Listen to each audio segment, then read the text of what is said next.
하나님의 말씀은 누가복음 22장 54절에서 62절입니다. 받들어 있습니다. 그래요 그들이 주를 붙잡아 끌고 대제사장의 집으로 데려가니 그때 베드로는 멀찍이 떨어져서 따라가더라.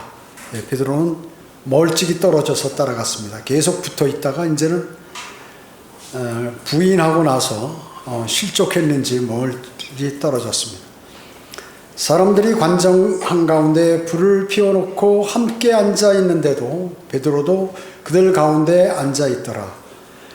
그런데 어떤 여종이 불 옆에 앉아 있는 그를 보고 유심히 보다가 말하기를 이 사람도 그와 함께 있었도다 라고 하니 그가 주를 부인하며 말하기를 여자여 나는 그 사람을 알지 못하노라고 하니라. 잠시 후에 또 다른 사람이 그를 보고 말하기를 너도 그들에게 속한 자라고 하니 베드로가 말하기를 이 사람아 나는 아니라고 하더라.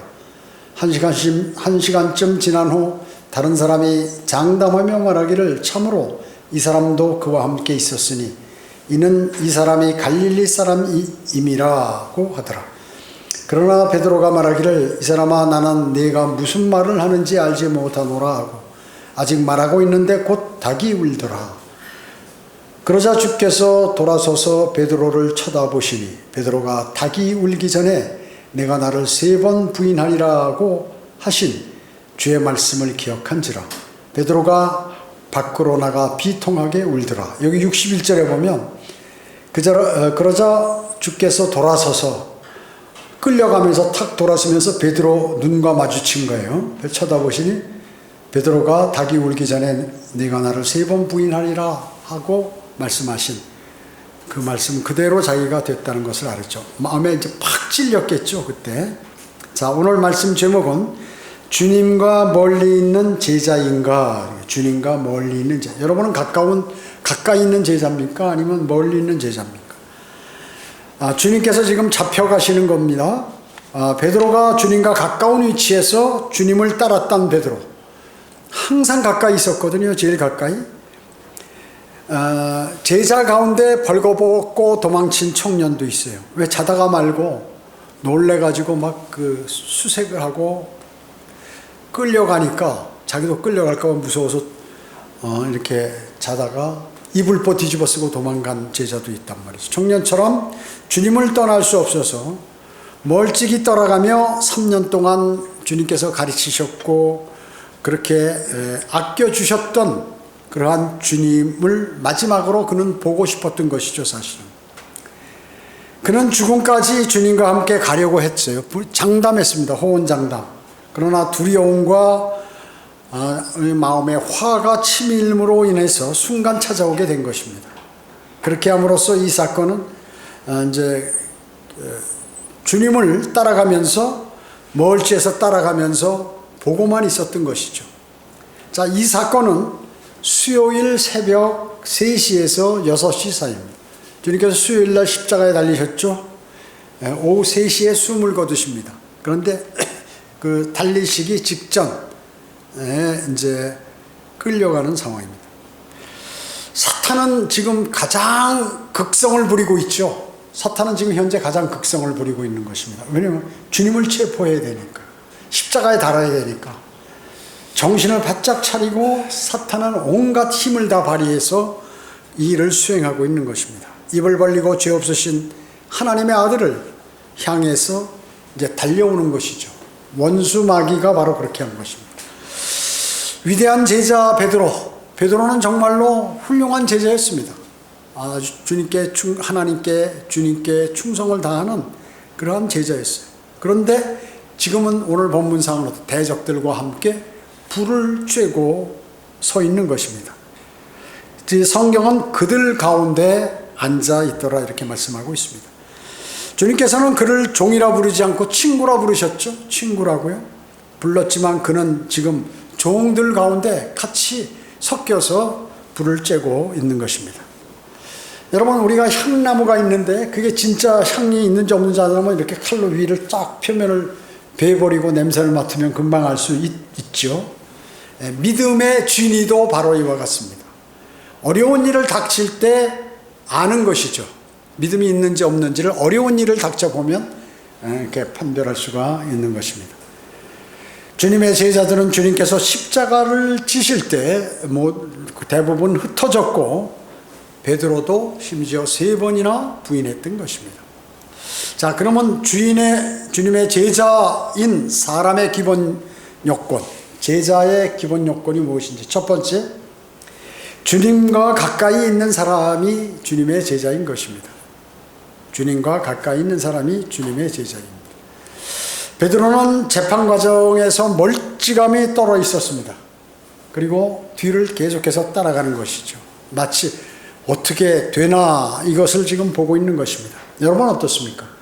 여러분이 어떤 목사나 또 주님을 섬기는 헌신하는 성도가 있는데 멀찌감치 떨어져서 어디 잘하나 한번 보자 이런 마음 갖고 계십니까? 그 일에 팔을 걷고 함께 힘을 보태야 되는데 멀리서 이렇게 있는 그리스도인과 같이 지금 베드로도 멀찌감치 있는 것입니다.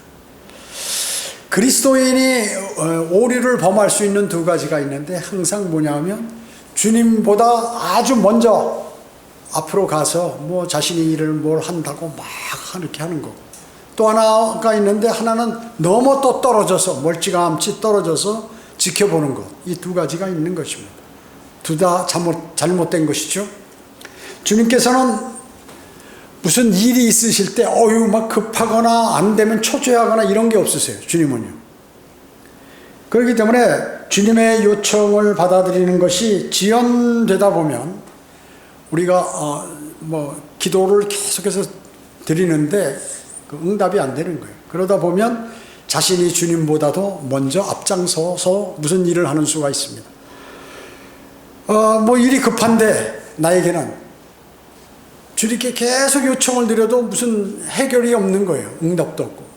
그러니까 애는 모르겠다. 내가 하는 방식대로 해야지 하다가 많은 그러한 실패를 하는 경우가 많이 있습니다. 여러분, 사울이 어땠습니까? 사울 왕이 사무엘이 오기를 아무리 기다려도 안 오는 거예요. 필리스티아인들은 공격한다고 하고 위험하니까 큰일 났어. 하나님께 빨리 제사를 드리고 주님께 요청하고 해야 되는데, 그러니까 자기가 제사를 드렸죠. 그 일로 그는 죽게 된 것이. 그러니까 사무엘이 오지 않아서 자신이 왕인데 제사를 드릴 수 있는 권한이 없는데 그것을 한 것이죠. 자, 기도 응답이 안 되니 서둘러서 자신이 무슨 조치하는 이러한 경우가 많이 있다는 것입니다. 어떤 사람은 주님과 너무나 멀찍이 떨어졌기 때문에 주님께서 그를 부르시는데도 그 음성조차 들을 수 없는 것이에요. 여러분이 주님과의 교제가 일주일, 한 달 이렇게 되지 않으면 여러분 주님의 음성을 들을 수 없어요. 주님의 인도하심을 알 수가 없습니다. 세상의 안락을 즐기기도 하면서 멀리 떨어져서 이렇게 사는 그리스도인도 있다는 것이죠. 물론 도망간 제자들보다는 낫지만 지금 베드로는 그러한 상태에 있어요. 멀리 떨어져서. 베드로 그리스도인이면서 세상 즐거움에 잠시 몸을 내맡기고 있는 것입니다. 여러분 어떻습니까? 멀쩡한 자세로 세상의 즐거움을 기웃기웃거리다 보면 마귀의 곁에 서서 자신의 몸을 더럽히게 되고 안락을 구하게 됩니다. 추워서 고통당할지언정 여러분이 서 있어야 할 자리는 따로 있다는 것입니다. 그것은 바로 주님이 계신 그 자리에 서 있어야 되는 것을 잊지 말아야 하는 것입니다. 믿음 생활에 있어서 주님과 거리를 두고자 하면 그 사람은 결국 손해를 보게 됩니다. 그리고 불이익을 받을 수밖에 없어요. 불이익을 받을 수밖에 없는 것입니다. 요한일서 4장 18절에 보면 사랑 안에는 두려움이 없나니 온전한 사랑은 두려움을 쫓아내느니라. 이는 두려움에는 고통이 있음이라. 두려워하는 자는 사랑 안에서 온전해지지 못하였느니라. 이렇게 말씀하고 있습니다. 여러분이 주님을 사랑하면 여러분의 안에 두려움이 제거돼요. 두려움이 제거됩니다. 왜? 주님을 사랑한다는 것은 주님하고 내가 교제가 원활히 이루어서 주님이 나를 보호하시고 나에게 열정을 주시기 때문에 두려움이 사라져 버리는 것입니다. 주님을 사랑하면 주님을 사랑하는 것으로 인하여 당하는 그러한 어려움이 있어도 두려움 없이 능히 견딜 수 있다는 것이죠. 많은 그리스도인들이 주님보다는 더 사랑하는 것이 있기 때문에 주님께 가까이 다가가지 못하고 있는 것입니다. 실질적으로 베드로는 결코 그가 겁을 먹어서 이렇게 뒤 떨어진 것은 사실은 아닙니다. 왜냐하면 늘 베드로는 자신이 죽을 각오가 되어 있다고 이렇게 말했던 사람입니다. 그리고 칼을 빼어서 무장한 군인들과 경비들에게 대들었기 때문에 그렇습니다. 제사장 말코의 종 말코의 귀를 칼로 내리쳐서 잘라지게 했잖아요. 그러나 주님께서 내 칼을 칼집에 꽂으라고 하셔서 이제 중단했던 것이죠. 지금 그는 예수 그리스도께 화가 좀 나 있는 것이에요. 왜냐하면 보잘것없는 그러한 사람들에게 잡혀가기 때문에 그렇습니다. 왜요? 3년 반 동안 베드로는 옆에서 같이 먹고 자고 설교 듣고 그리고 이적과 기적을 행하는 그러한 모습들을 보았기 때문에 그렇습니다. 죽은 자도 살리고 없는 것을 있는 것처럼 부르시는 그분을 목격하고 같이 거기에 참여했기 때문에 그런 것이에요. 그러면 능히 여기 끌려가지 않고 저들을 물리칠 수 있는데 왜 안 하시는 거야 도대체? 은근히 화도 나고 그런 것이죠. 그 화가 났다는 것은 육신적인 상태에 베드로가 있었다는 것이죠. 그러니까 마귀가 들어와서 이와 같이 3번 부인하도록 하셨던 것입니다. 또 주님께서 한 번 말씀하시면 그 말씀은 그대로 실현됩니다. 베드로가 아무리 거절해도 그는 예수 그리스도의 말씀대로 닭이 울기 전에 3번 예수 그리스도를 부인했던 것이요. 붙잡혀서 꽁꽁 묶인 채 대제사장 앞에까지 순순히 끌려가는 모습을 본 그러한 베드로는 정말로 속이 우라통이 터질 그러한 지경이었어요. 생각만 해도 화가 치밀인 거죠. 홧김에 그냥 멀리 떨어져 버린 것입니다. 사람은 자기가 절대로 옳은 일을 하고 있다고 굳게 믿고 있어요. 어떤 사람은 자기가 정말 나는 옳은 일을 하고 있어.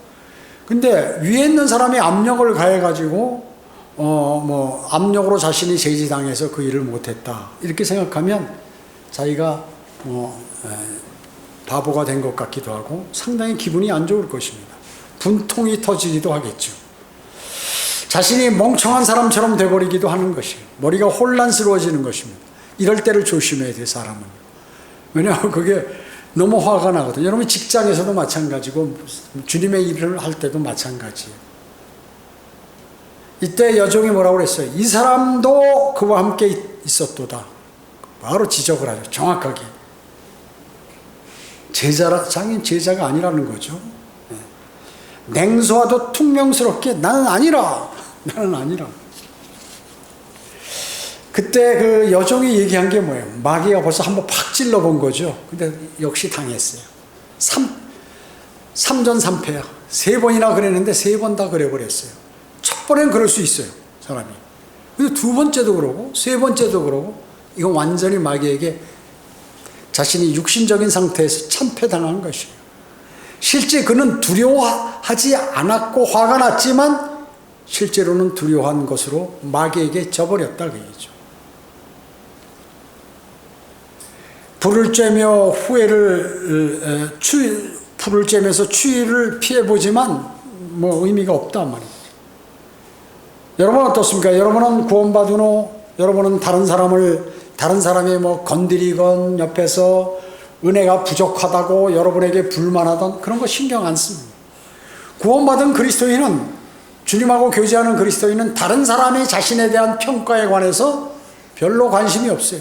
별로 관심이 없습니다. 거기에 부화내동하지 않아요. 마귀는 사람을 써서 그 사람의 마음을 나쁘게 만들어서 그 사람을 쓰러뜨리는 것이에요. 그러니까 그것이 고의든 아니면 우연이든 관계가 없이 마귀는 이것저것 따지지 않고 사람들을 사용해서 여러분 모두를 공격한다는 사실을 아셔야 되는 것입니다. 그렇기 때문에 절대로 성질을 부리면 안 되는 거예요. 사실은 성질을 부리면 안 되는 거예요. 그것이 실족의 첫걸음이에요. 딱 자기가 화를 내는 순간에 이제 실족을 해야겠다고 이렇게 하는 것이에요. 여러분 어떻습니까? 상대를 너무 신뢰했는데 상대에서 나 자신을 신뢰하지 못한 것으로 진책을 하거나 그랬을 때는 어때요? 완전히 자신의 생각이 확 바뀌어버리는 경우가 많이 있어요. 그러나 성령 충만한 사람은 이것을 이길 수 있는 거예요. 마귀는 그 틈을 노려서 그 사람을 공격해 그 사람을 쓰러뜨리게 하고 아무 일도 하지 못하도록 만들어버리는 것입니다. 주님과 늘 가까이 있어야 하는 그러한 교제, 이렇게 가까이 주님과 교제함으로 그리스도인은 실족하지 않게 되는 것입니다. 그래서 성도의 기도는 대단히 중요합니다. 대단히 중요합니다. 두 번째, 주님의 제자는 성도들을 가까이 하는 사람이에요. 성도들을 가까이 하는 사람. 베드로는 주님께서 신문 받으실 때 혼자 있었어요. 혼자 있었어요. 만약에 같은 제자들하고 같이 있었다면 그러지 않았을 거예요. 늘 성도들은 혼자 있을 때 마귀의 시험을 받게 됩니다. 초원에서 얼룩말 떼가 있는데 그 중에 한 마리가 늘 고집처럼 다른 곳에 벗어나서 풀을 뜯고 있을 때 맹수들의 그러한 표적이 되는 것과 마찬가지입니다. 그렇기 때문에 그리스도인은 주 예수 그리스도의 이름으로 모이는 곳에 함께 있어야 하는 것이에요. 성도들이 복음을 전하면 복음 전할 때 함께 있어야 돼요. 뭘 하면 항상 함께 있는 것이 영적으로 마귀에게 공격을 당할 확률이 지극히 적다는 것입니다. 그 교제는 건전한 교제가 요건이겠죠. 건전한 교제가 서로를 위해서 기도해야 합니다. 서로를 위해서 기도해야 돼요. 그리고 서로를 섬기고 그리고 서로를 격려하고 세워줘야 합니다. 서로에게 인내와 용서와 사랑을 베풀어야 합니다. 겸손과 정직과 사랑과 친절을 실천해야 돼요. 그렇기 때문에 성도로부터 매번 떨어져 있게 되면 영적 전쟁에서 취약하게 된다는 것입니다. 세 번째, 주님의 제자인 사람은 세 번째, 말씀을 가까이 하고 전하는 사람입니다. 말씀을 가까이 하고 전하는 사람입니다. 베드로는 주님께서 하신 말씀을 기억하고 조심했어야 되죠. 주님께서 이미 그 전에 여러분 어때요? 주님께서 말씀하시는데 닭이 울기 전에 내가 나를 3번 부인하겠다는 게 그거 그냥 반대하잖아요. 난 그럴 리 없다는 거죠. 그럴 리 없다는 것이. 지역교회에서도 목회자가 권면을 하면 절대 나는 안 그렇다는 것이. 난 그런 건 꿈에도 생각하지 않는다. 그렇기 때문에 닭이 울기 전에 3번 나를 부인하리라고 내가 나를 부인하리라고 주님께서 말씀하셨잖아요. 근데 그 말씀을 기억하고 마음속에 새기지 못했기 때문에 그 말씀은 나하고 상관없어. 나는 절대 그럴 리 없어. 딱 그러니까 어떻게 해요? 그냥 마귀가 공격하잖아요. 3번 당한 거죠. 겟세마네에서의 기도도 마찬가지예요. 예수님께서 자기는 지금 십자가 사건, 달릴 곧 죽는 걸 아셨거든요. 그렇기 때문에 부활하느냐 마느냐 이 중요한 기로에 서서 아버지 하나님께 간절히 기도하는데 함께 기도하자고 그러는데 코 골고 자고 있어요. 제자 3명이. 그것도 믿음이 좋다고 하는 3명의 제자들이 코를 골고 자고 있더라고요. 근데 거기서도 무관심했죠. 겟세마네에서도. 베드로의 단점은 바로 그것이에요. 늘 조심하지 않고 무심코 지나가 버렸다. 기도드리지 못하고 그냥 무심코 지나가는 거예요. 하루 지나 이틀 지나 3일 지나 매일 이렇게. 그리스도인이 기도를 하지 않으면 어떻습니까? 육신적인 삶을 살 수밖에 없습니다. 디모데후서 4장 2절은 너는 말씀을 전파하라. 때를 얻든지 못 얻든지 항상 대비하라. 모든 오래 참음과 교리로 견책하고 책망하며 권고하라 이렇게 말씀하셨습니다. 예. 명령이 뭐예요? 주님의 복음의 전파는 명령이에요. 명령. 대단히 중요한 겁니다. 대단히 중요한 것이에요. 자, 고린도후서 5장 9절에서 10절에 보면 이 때문에 우리가 애쓰는 것은 거하든지 떠나 있든지 그분을 기쁘시게 해드리는 것이라 해드리기를 바라는 것이라. 이는 우리 모두가 반드시 그리스도의 심판석 앞에 나아가서 선이든지 악이든지 각자 자기가 행한 것에 따라 자기 몸으로 행한 것들을 받을 것이기 때문이라 이렇게 말씀하셨어요. 예, 그리스도의 심판석이죠. 여러분 어떻습니까? 그리스도의 심판석을 준비하고 계시나요? 지금? 여러분은 그리스도의 심판석을 안 믿는 그리스도인입니까? 곧 오시는데 여러분 무엇을 준비하셨습니까?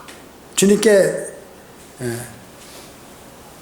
착하고 신실한 종이란 칭호를 받을 뭐가 있으세요 지금? 주님의 말씀은 엄중하고 마치 신호등과 같습니다. 여러분 우리가 신호등이 있어요. 사거리에서 큰 사거리가 있어요. 보니까 아무도 없는 것 같아. 또 차도 안 오는 것 같아. 붉은 신호등인데 그냥 확 가는데 그보다 빠른 그냥 오토바이가 한 150km로 달리다 그냥 같이 부딪혀 버렸어. 오토바이 탄 사람은 죽었겠죠. 차 있는 사람도 죽거나 큰 부상을 당하거나. 자, 그러니까 실제로 무시하고 달리면 그런 사건이 벌어진다. 신호등을 무시하면. 주님의 엄중한 말씀을 무시하고 내가 인생 여정을 달려버리면 이런 일이 벌어지게 된다는 것입니다. 어려움을 당할 확률이 많다는 것이죠. 후회합니다. 베드로처럼 후회하게 됩니다. 비통이 울 날이 찾아올 것입니다. 저는 이해는 갑니다. 베드로가. 왜냐하면 베드로가 사람이라는 게 너무 가까이서 무엇을 같이 하다 보면 그냥 상대하고 그냥 말을 안 해도 전부 통하기 때문에 말도 무시하는 경향이 있기 마련이에요. 부부간에 부부싸움이 일어나는 게 너무나 자주 듣고 같이 얘기를 하니까 그래요? 오늘 뭐 사오세요? 알았어요 하고 가는데 다른 거 바쁜 일 있으면 그냥 잊어버린다고요. 왜? 너무나 가까이 매일 있으니까 그냥 중요하게 안 듣고 그냥 알았다고 대답만 하고 가다가 나중에 잊어버리죠. 바쁜 일이 있으면. 그와 마찬가지예요. 주님하고 베드로하고 지금 계속 같이 있다 보니까 이 베드로가 주님께서 그냥 주님은 심각하게 말씀을 하는데 네가 나를 3번 부인해 곧. 근데 아니라는 거죠. 그 말을 기억하지 않았어. 잊어버렸어. 무시해버렸거나 아니면 그냥 뭐 무시까지 했겠습니까? 그냥 별로 관심 없게 들었다는 거죠. 여러분이 아주 위험한 처지에 있을 때 이때는 지체 말고 주님과 단둘이 해결을 봐야 돼요. 딱 주님 앞에 딱 서서 주님 제가 이렇습니다. 주님 제가 육신적이었습니다. 주님 제가 이렇게 되었습니다. 주님 제 길을 인도해 주십시오. 이렇게 하셔야 합니다. 그러면 그 사람은 어떻게 되느냐? 주님하고 교제해서 주님의 인도하심을 받고자 하는 사람은 자연히 성경을 덜치게 되고 하나님의 말씀을 내가 나한테 뭐라고 하시는가 하는 것을 펼치게 되는 것입니다. 하나님의 말씀을 읽고 또 읽게 됩니다. 그러면 성령께서 하나님의 여러분을 위해 지금 여러분이 어떤 처지에 있고 무슨 일을 해야 되며 지금 어려운 일이 무엇이고 어떻게 이 일을 극복하는지를 또 이 문제를 해결하는데 너의 문제가 무엇인지를 알려주신다.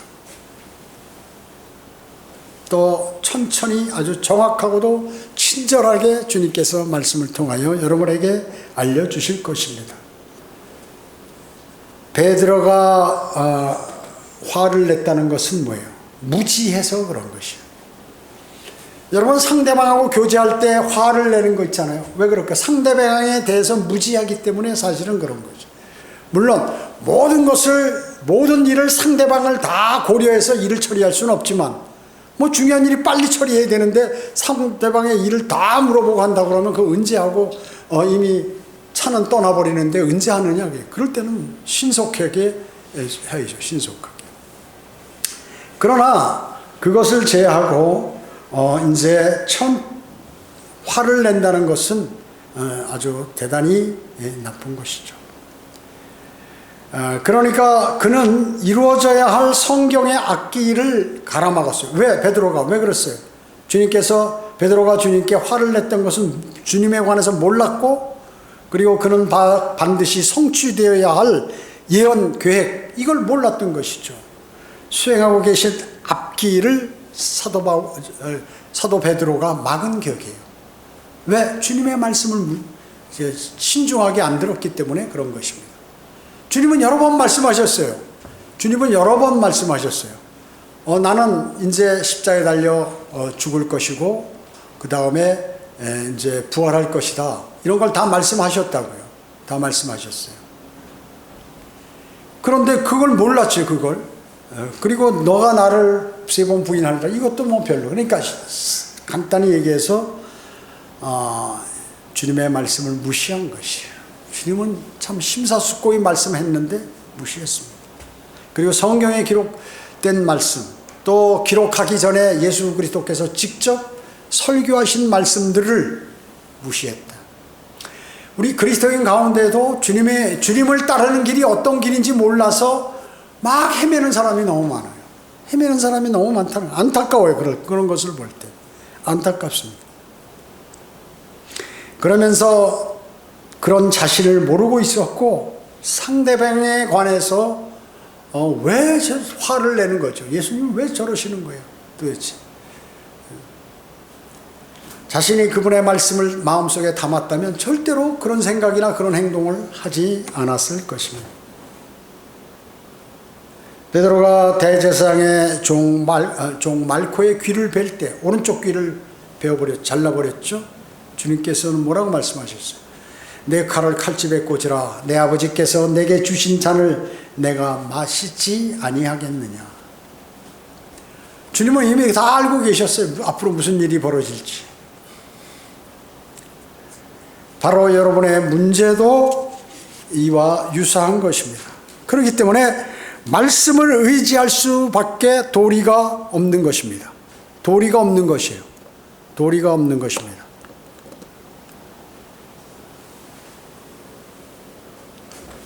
우리는 베드로처럼 말씀을 망각하고 자신의 판단대로 말하고 행동하는 그러한 일이 있을 수가 있다는 것이죠. 그것을 제거해 버려야 하는 것입니다. 그러면 그것을 제거하려면 어떻게 합니까? 주님과 가까이 오늘 설교 내용 첫 번째, 주님과 가까이 교제해야 된다. 두 번째는 성도들과 가까이 교제해야 된다. 세 번째, 말씀을 가까이 하고 전하는 사람이 되어야 된다. 하나님의 말씀을 가까이 하고 전하는 사람이 돼요. 그래서 주님께 영광을 돌려드리고 그리고 주님 오실 날 그리스도의 심판석에서 여러분 모두는 면류관을 받으셔야 할 것입니다. 기도하겠습니다. 전지전능하시고 자비로우신 아버지 하나님 감사드립니다.